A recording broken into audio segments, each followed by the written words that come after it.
continuando con la agenda, presentamos el segundo panel, Tendencia de Buen Gobierno Corporativo en la TAM, y para ello quisiera invitar, por favor, a subir al escenario a Luis Mariano Enríquez, líder regional del Gobierno Corporativo para América Latina y el Caribe en la International Finance Corporation. Como oficial, Luis apoya operaciones de inversión en Latinoamérica y el Caribe, específicamente en due diligence. Ha trabajado como abogado bancario y de mercado de capitales en White & Case y previamente en Baker & McKinsey, asesorando en cuestiones societarias, transaccionales y regulatorias. Así que muy bienvenido, Luis Mariano. Gracias. Bueno, antes que nada, muchas gracias a los organizadores, a PIB, por esta invitación a compartir unas reflexiones sobre las tendencias de gobierno corporativo en nuestra región, en América Latina. Afortunadamente he tenido la oportunidad de conocer del marco de gobierno corporativo en distintas jurisdicciones de América Latina, pero también a nivel global.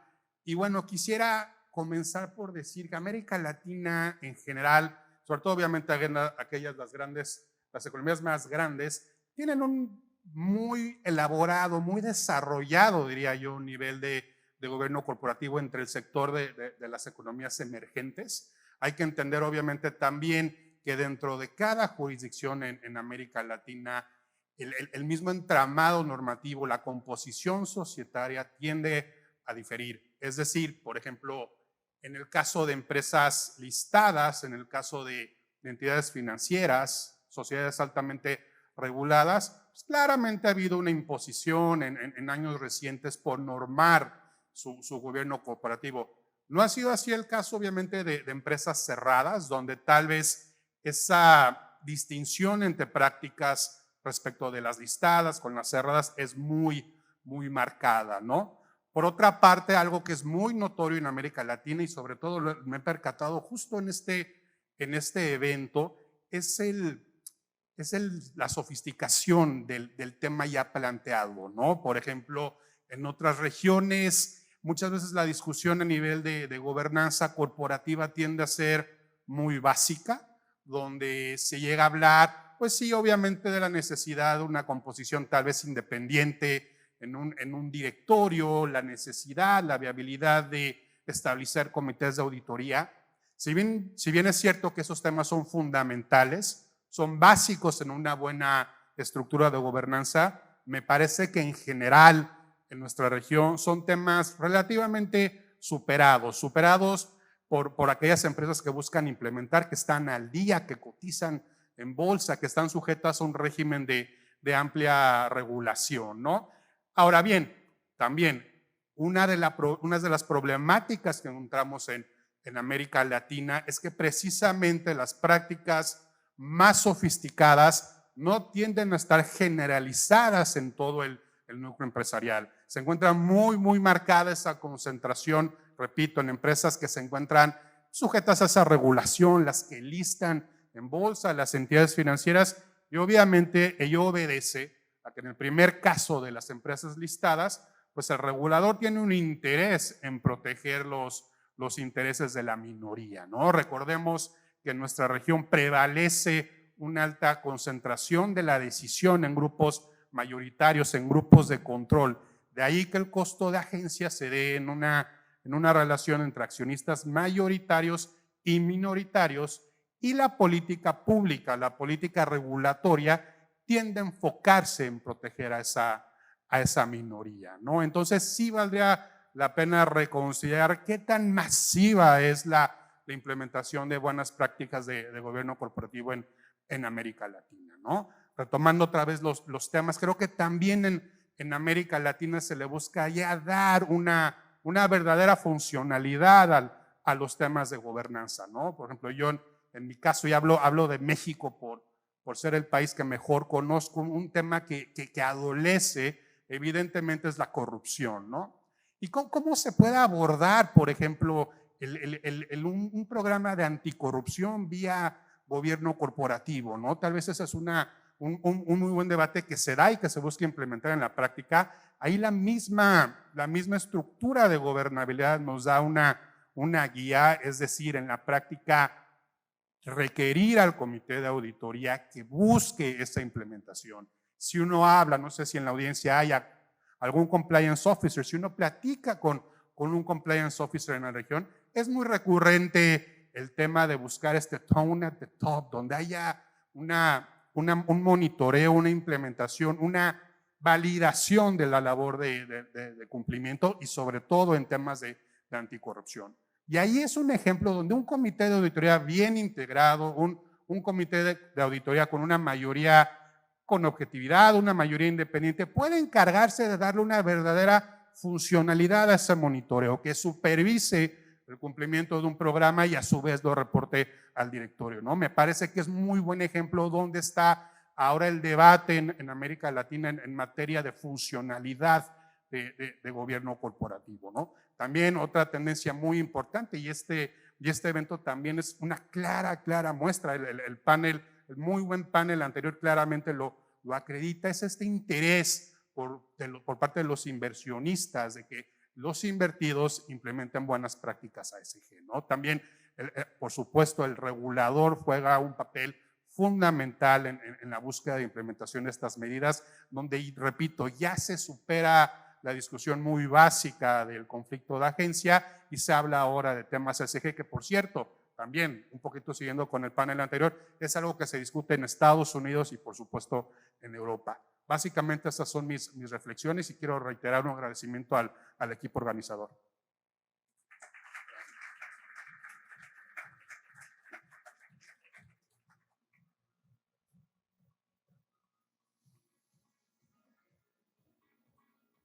Claro, gracias.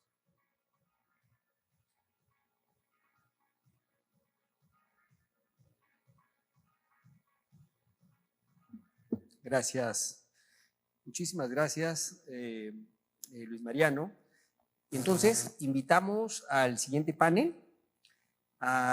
Dentro del panel, por favor, al señor Aldo Ferrini, gerente general de AFP Integra y primer presidente del PIR,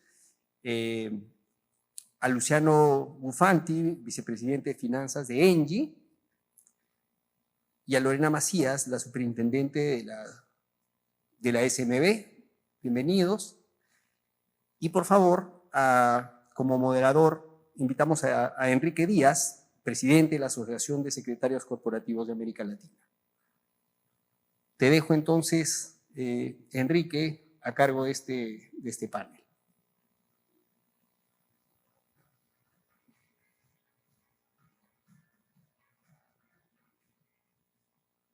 Buenas tardes, no sé si me escuchan bien.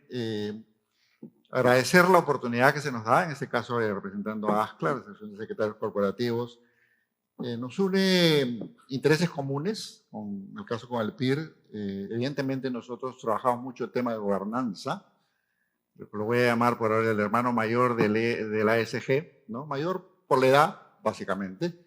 Y vamos a tratar de ver cómo ahora esa evolución de gobierno corporativo, ya acaba de hacer un resumen interesante de cómo se ha avanzado en este tema, puede jalar, ¿no? Atraer el resto hacia tener mejores variables, mejores mediciones, mejores seguimientos al resto del enfoque ASG. Entonces vamos a conversar. Lo interesante de este panel, ¿no? Aparte de ser personalidades, expertos muy destacados, es los diferentes ángulos del tema de gobernanza que vamos a ver, ¿no? Tenemos alguien que representa el lado del inversionista, ¿no? El que maneja los recursos para definir a dónde se asignan. Tenemos una empresa que ha avanzado mucho justamente, no solo en tema de gobernanza, sino en temas más específicos. Vamos a hablar también concretamente del tema climático.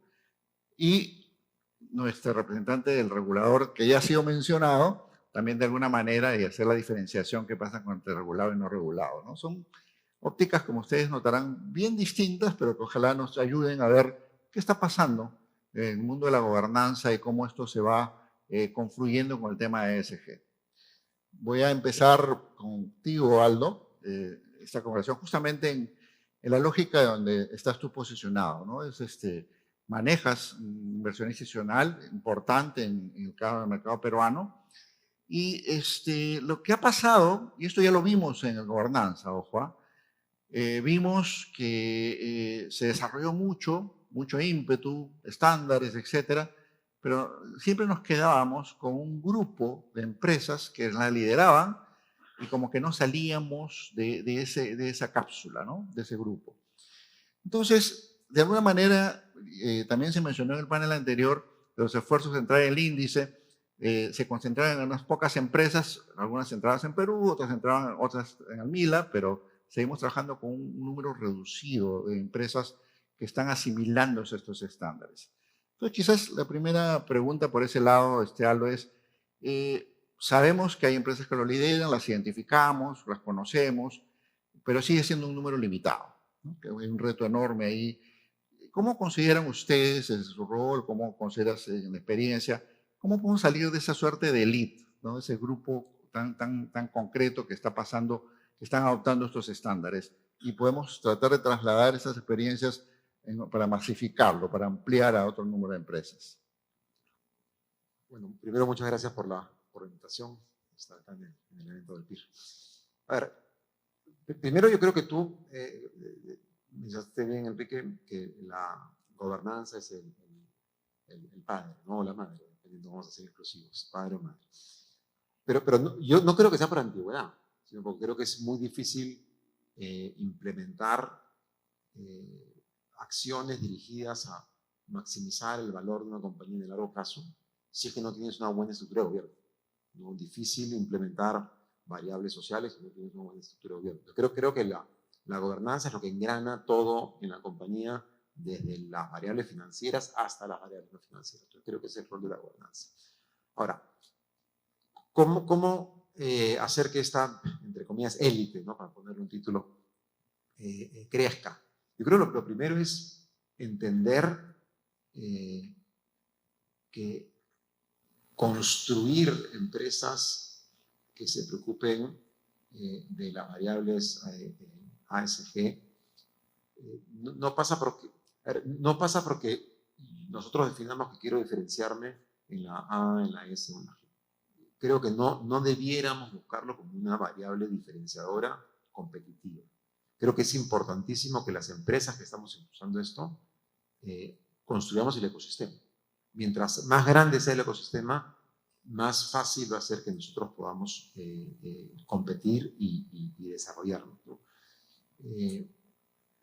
Carlos comentaba el tema de las empresas mineras, ¿no? Empresas mineras con temas ambientales, temas sociales.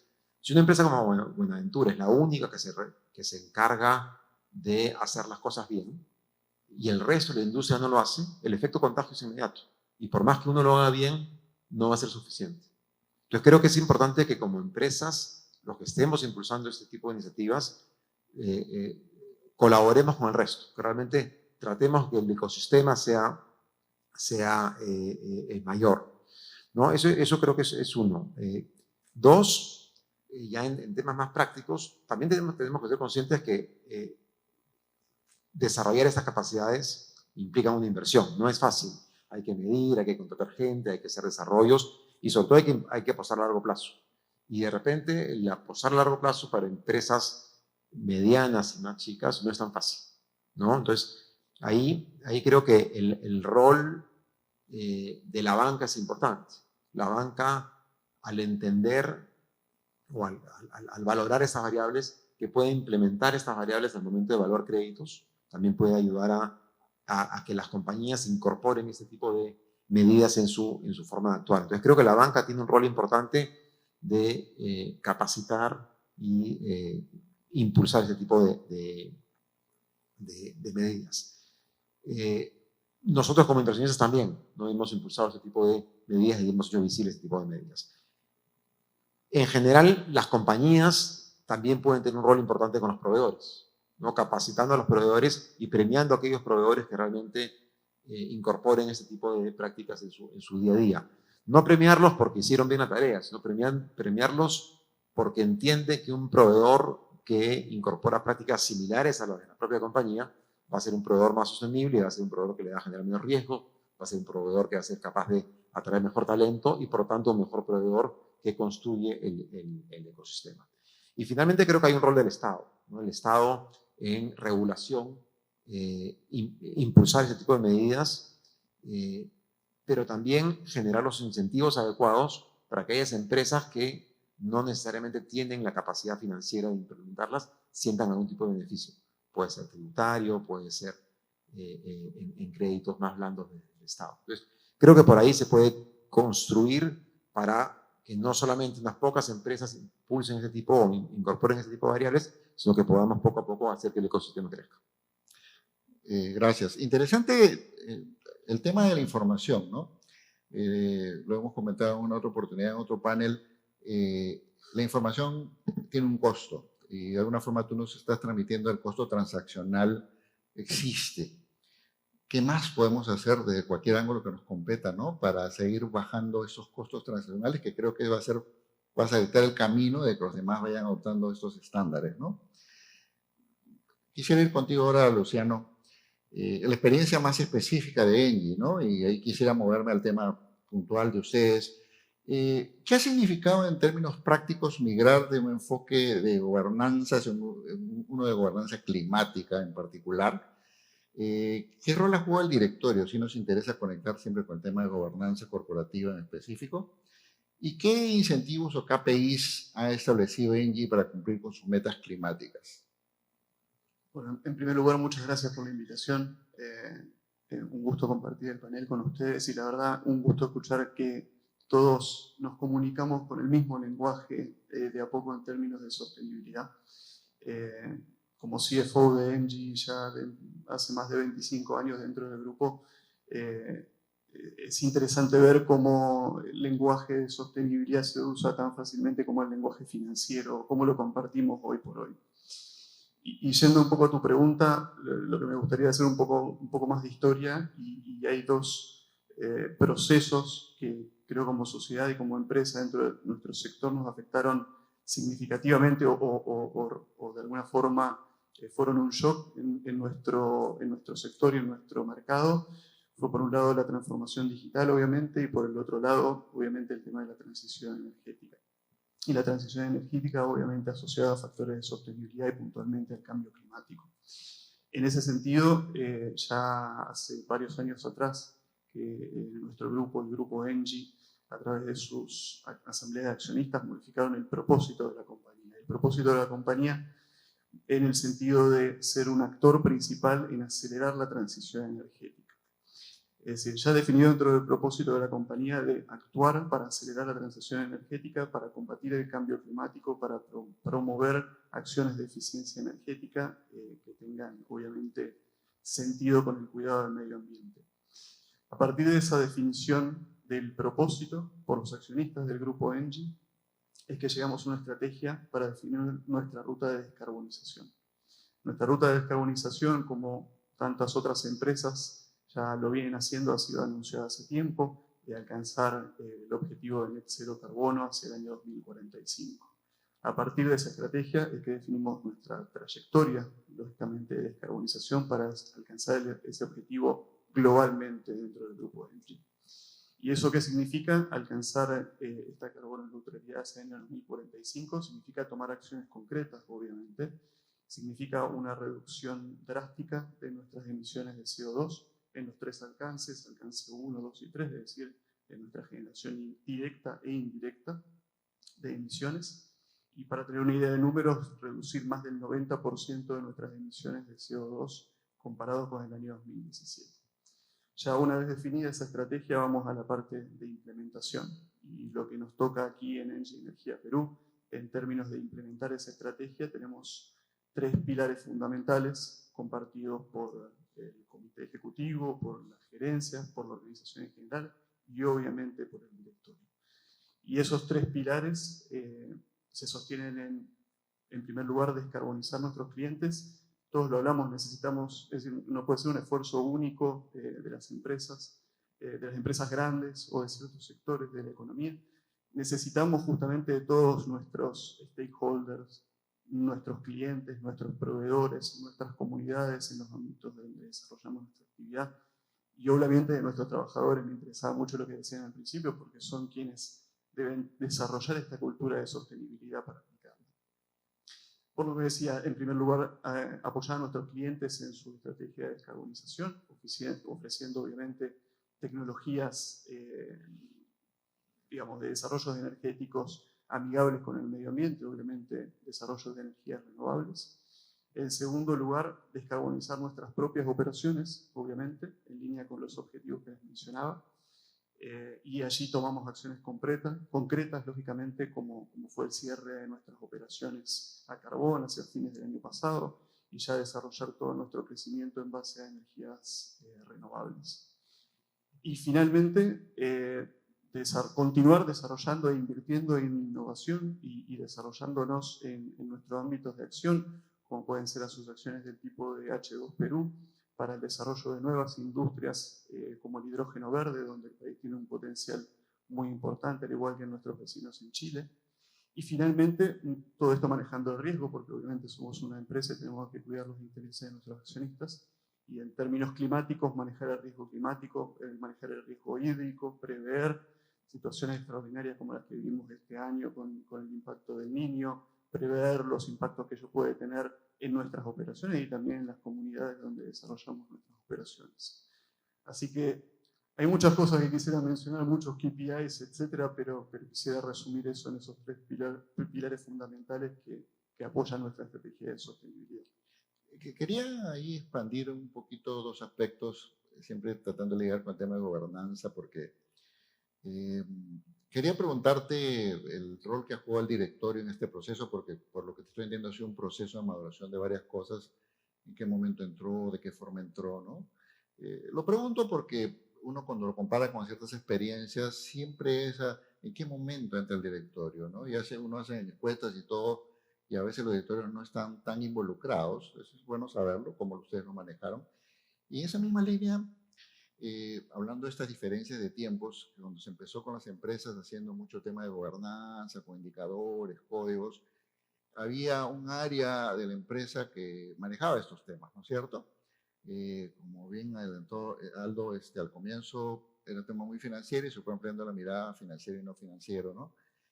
Pero cuando uno empieza a hablar de ESG, entran otros actores dentro de la organización, que, o sea, no solo una unidad es la que maneja la información.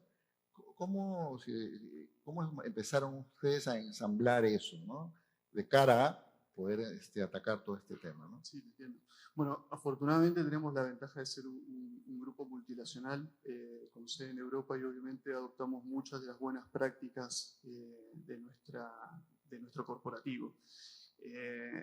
Luego tratamos de aplicarla luego dentro del ambiente local, armonizándolos con las normas locales, armonizando taxonomía, pero en definitiva las acciones son básicamente las mismas. Como todas las empresas o como muchas de las empresas, afortunadamente tenemos la posibilidad de desarrollar un área de sostenibilidad, pero es un área transversal. En definitiva, esta área se apoya en todas las áreas. Yo soy CFO de la compañía y obviamente tengo un rol relevante en términos de logística por compras responsables inclusivas, por dar un ejemplo. Y lo mismo con el área de operaciones, el área de capital humano en términos de diversidad e inclusión, etcétera, etcétera. Para ello tenemos un comité de sostenibilidad que está liderado obviamente por el área de sostenibilidad, pero conformado por todas las áreas. Y obviamente cada área tiene un rol bien relevante en los objetivos y las metas que hemos fijado en términos de ASG y que compartimos dentro de nuestro reporte integrado. En términos de gobernanza y del directorio, yendo directamente a tu pregunta, nuestra idea es impulsar a través del directorio nuestras acciones de ASG y tratar de expandirlas también. Muchas veces tratar de presentarlas y recibir retos del directorio, compartirlos y tratar de buscar a través del directorio, no solo del directorio, sino a través de nuestros proveedores, clientes, accionistas, obviamente, cuáles son los focos o los objetivos, porque hay muchas cosas por hacer, obviamente, en términos de sostenibilidad, y nuestra intención es enfocarnos en aquellas que tengan mayor valor agregado para la compañía y localmente en el mercado de Perú. Gracias. Ahora, Lorena, el regulador ya fue mencionado en la presentación y previamente. De hecho, hay una expectativa en saber qué puede estar pensando, en este caso, la SMB. Como hemos hablado anteriormente, hay normas que exigen revelación, ¿no?, de información sobre gobernanza de 2014, más o menos, en Perú, y más recientemente, ¿no?, los últimos 3 años, más o menos, ya sobre tema de sostenibilidad o ESG, ¿no? Está cambiando, está mutando esto, adaptándose. Una duda normal en estos casos es si la superintendencia que ahora tú lideras tiene pensado o está evaluando consolidar estos criterios de gobernanza y sostenibilidad hacia la promoción de las variables ESG para las empresas, ¿no? ¿Qué más o menos nos puedes compartir en esa línea? Sí, efectivamente, digamos, hay una historia a lo largo, digamos, de los últimos 10, 15 años en que la Superintendencia del Mercado de Valores ha venido impulsando los temas de gobierno corporativo, ¿no? Y desde el 2015, ¿no? Como señalaste, también incluir temas de ASG, ¿no? Ahora, esto, digamos, no, lo que vemos es que no ha sido tan fácil incorporarlo, ¿no?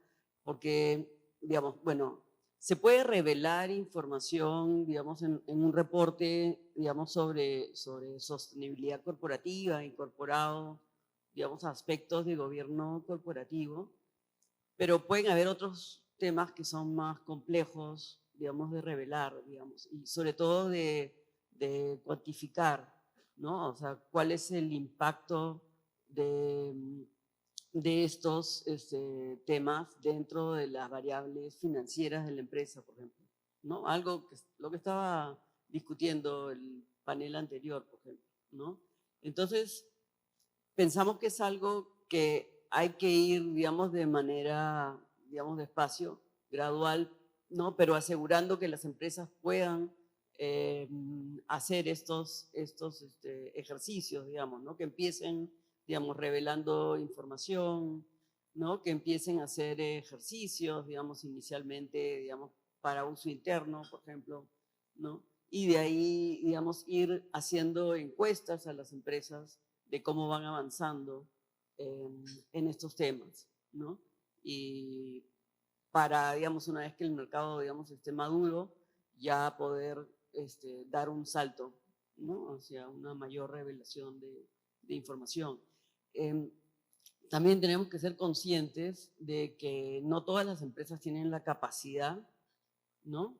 Para los recursos humanos, financieros, digamos, para poder hacer estas mediciones, ¿no? Entonces eso también nos dice que con mayor razón, digamos, ¿no? Que hay que ir despacio, gradualmente, pero empujando el tema, ¿no?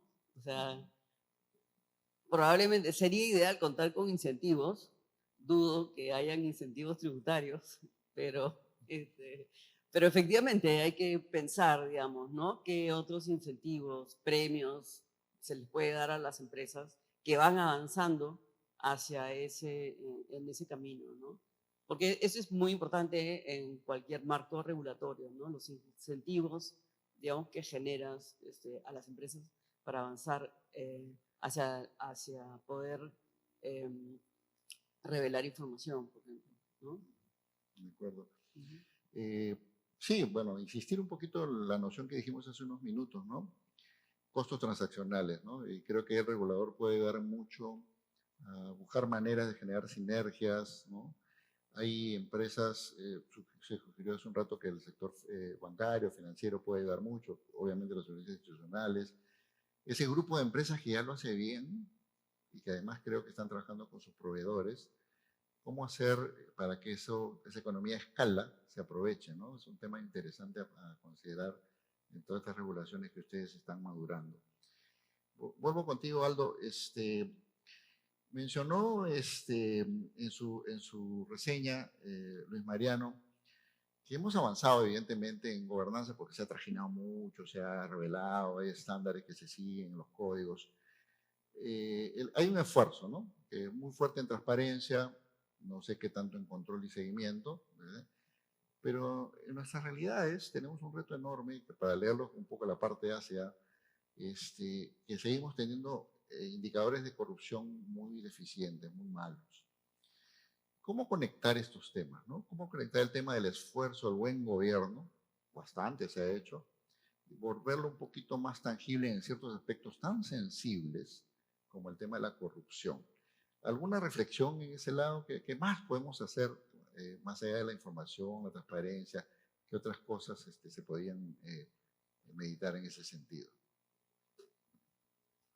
A ver, esa es una pregunta súper compleja, ¿no? Yo coincido con Luis Mariano, una buena estructura y un comité de autoría que tenga garras, que tenga fuerza, ayuda, ¿no? Yo creo que todo lo que se puede hacer desde la estructura de gobierno de la compañía va a ayudar a identificar temas de corrupción.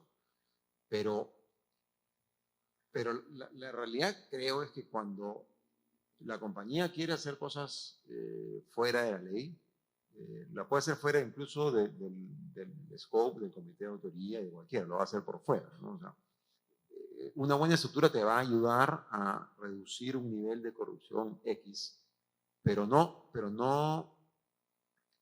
todo, ¿no?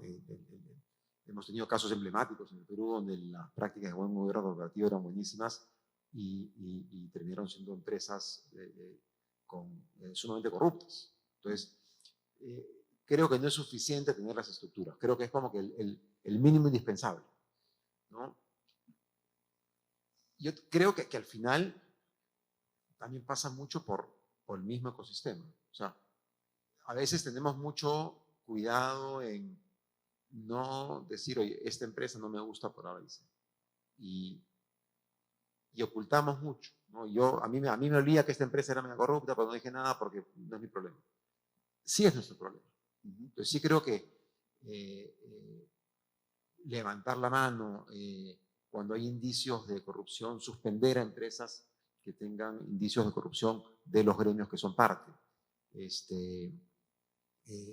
fomentar iniciativas empresariales por integridad que realmente sean, no solamente fomenten la integridad, sino que sean duras accionando y pidiendo información a las empresas para que realmente reporten, para que realmente nos va por un tema de transparencia, hay que ser bien públicos en esto, ¿no?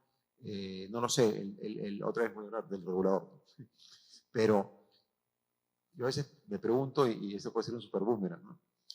¿Por qué las sanciones no son públicas? No hemos sancionado a esta empresa AB por tal cosa, ¿por qué no las hacemos públicas? ¿No? Por eso lo digo entre comillas, porque de repente después me arrepiento. Pero es, o sea, que creo que hay un nivel de sanción que podría ser público.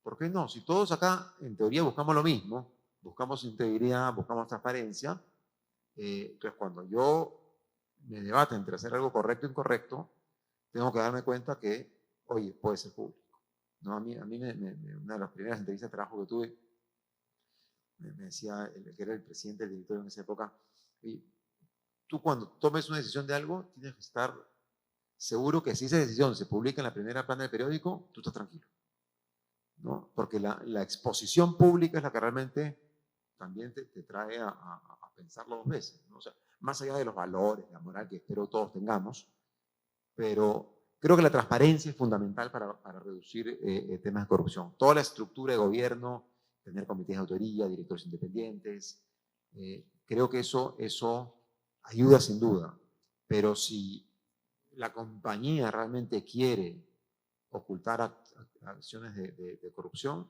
lo va a hacer incluso a espaldas del comité de autoría, del directorio y de todas las instancias de control que tengamos, ¿no? Entonces, creo que hay un tema de estructura, pero también me inclino a pensar que con el riesgo de ser excesivamente transparente, creo que es un riesgo que vale la pena tomar.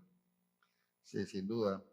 Seguimos aprendiendo en este tema, ¿no? Si uno retrotrae desde hasta la época de Enron, hablando del ecosistema, tenemos clasificadoras de riesgo acá también presentes, ustedes como inversionistas, etcétera, todos tienen un rol que jugar, ¿no? Luciano, bueno, quería de repente aprovechar la oportunidad para que tú nos expliques mejor, dado que la meta de net cero carbón está apuntando hacia el 2045, ¿cómo, tal vez para que nos expliques en más detalle, cómo viene trabajando Engie este tema de los estándares de buenas prácticas con sus proveedores y clientes? Y quería aprovechar, hay una pregunta dirigida a ti sobre si se cree que dentro del directorio debe haber alguien en particular que promueva más este tema de ASG. porque siempre se ha discutido la composición del director, etcétera. No todos tienen que saber por igual, no todos tienen que ser expertos, pero a veces necesitas, como se llama, un champion, ¿no? ¿Cómo ves esa perspectiva también? Sí, sí, totalmente. Voy a empezar por la primera parte, que es un poco más, más compleja, digamos. Son dos mundos bien distintos, el mundo de clientes y el mundo de proveedores. Y tenemos objetivos alineados para converger todos en un mismo objetivo. Por el lado de clientes, como te decía, nuestro objetivo es apoyar a los clientes en su descarbonización en la transición energética. Lo bueno es que los clientes, los grandes clientes mineros, obviamente tienen objetivos alineados con ello. Y ahí nuestro rol fundamental es de ofrecer las soluciones más eficientes en términos de generación de energías renovables. Allí un poco la problemática viene por las características de nuestro sector, el sector de la generación de energía, que tiene que ser eficiente también, que tiene que ser segura también, y además tiene que ser amigable con el medio ambiente. Y compatibilizar esos tres aspectos de la ecuación, obviamente tiene un costo, hay riesgos asociados, cómo esos riesgos se distribuyen entre el generador y el cliente. Eso es todo un desafío.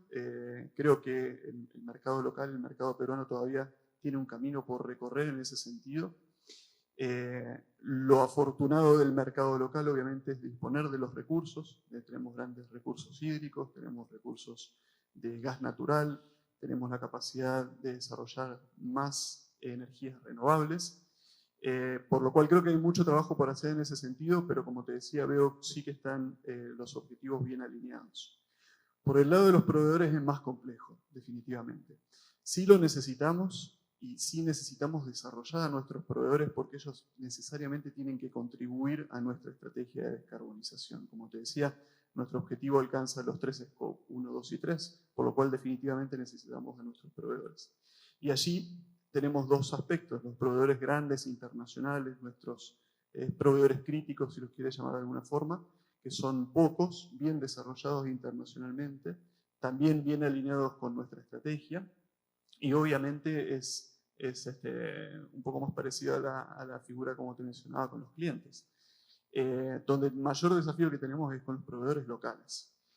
Y allí sí tenemos un camino mucho más largo por recorrer y que hemos empezado a recorrer ya hace un tiempo atrás a través de nuestra área de sostenibilidad y también con el desarrollo de una política de compras responsables e inclusivas, basada en 5 principios fundamentales. El primero, la salud y la seguridad, porque ese es el principio fundamental de nuestras operaciones para nuestros trabajadores, nuestros contratistas. El segundo, el respeto por nuestros principios éticos, cero tolerancia con la corrupción y el fraude, y esperamos y exigimos de nuestros proveedores que cumplan también con esos principios. El tercero, apoyado en el cambio climático. Necesitamos desarrollar nuestros proveedores en este sentido. Necesitamos comenzar a apoyar a nuestros proveedores, me refiero a los proveedores locales, en la medición, la reducción de sus emisiones de gases de efecto invernadero, por supuesto. Cuarto principio, apoyado también en el aspecto medioambiental y el cuidado del medio ambiente, por ejemplo, a través de la gestión de los residuos. Y por último, en términos de diversidad e inclusión. Y eso lo puedo hacer el link con la pregunta que mencionaba. Sí tenemos directores independientes, por supuesto, y sí en términos de diversidad e inclusión, no solo dentro de la compañía, sino también dentro del directorio, buscamos tener esos componentes de diversidad que discutíamos hace un tiempo atrás en otro foro. Es imposible hacer un business case, un caso económico de diversidad e inclusión. Es decir, no podemos calcular una TIR o un valor neto de diversidad e inclusión. Pero sí creo que todos tenemos el convencimiento de que un ámbito inclusivo y diverso es mucho más sostenible para una empresa en el tiempo. Y eso también buscamos reflejarlo en el directorio, y en términos de diversidad e inclusión sí tenemos una directora independiente que nos apoya, que también nos hace el challenge cuando es necesario en estos temas, y que también, como te decía, te lo trasladamos a nuestra política de compras inclusivas. Gracias. Lorena, hay varias dudas ahí, varias cositas que han ido saltando en temas de información. Ya Aldo comentó un tema de por qué no divulgar a veces las sanciones, quizás quieras comentar eso, pero siguiendo con el tema de información, La misma pregunta, digamos, el tema del director, ¿no? Cuando ya uno se está preocupando más de tener las competencias correctas, ha habido un esfuerzo importante de divulgar los independientes, etcétera, ¿no? Pero calando un poquito más en la naturaleza de la información, no sé si sería bueno ver si queremos saber si hay ese tipo de competencias, particularmente en este tema de SGED, compilar esa información, revelarla, ¿no? No sé si esas nociones son. Y había una pregunta que ha llegado que dice, no sé si se cree que el mayor incentivo de revelar información es el atractivo que tendría desde los inversionistas. Quizás uno divulga información, pero puede ser abierta a diferentes stakeholders, ¿no? Más o menos creo que va a ser la pregunta. ¿Cuánto está mirado desde el punto de vista del inversionista la información que se provee, ¿no?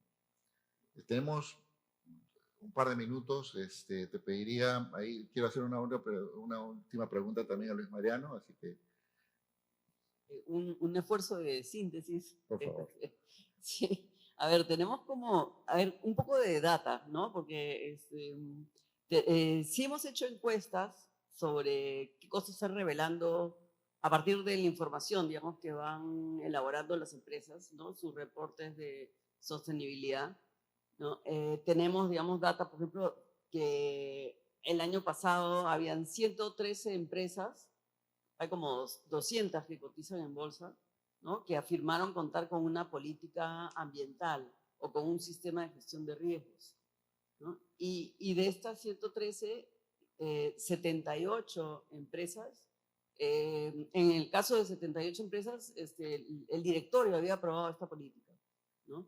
Entonces, ahí hay un nivel, digamos, acá hay un desfase, ¿no? Porque entenderíamos que es razonable que el directorio apruebe políticas, ¿no? Y hay casos de empresas que no lo están haciendo. Entonces, ahí hay un tema, digamos, a mirar, ¿no? Y el otro, digamos, dato también interesante es,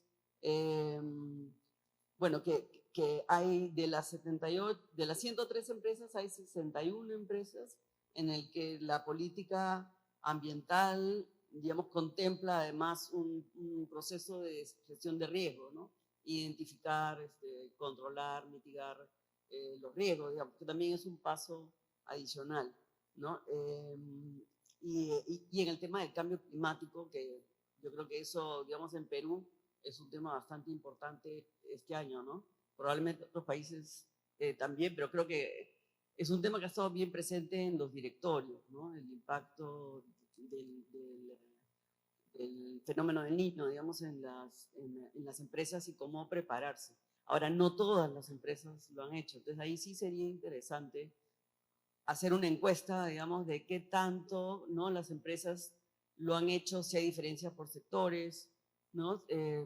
Si ha sido un tema, digamos, del directorio, de la administración, ¿no? Entonces, sí hay más trabajo que se puede hacer ahí en pos, digamos, de buscar esta medición y ver qué tanto están avanzando las empresas, ¿no? Y si tengo tiempo puedo hablar de sanciones.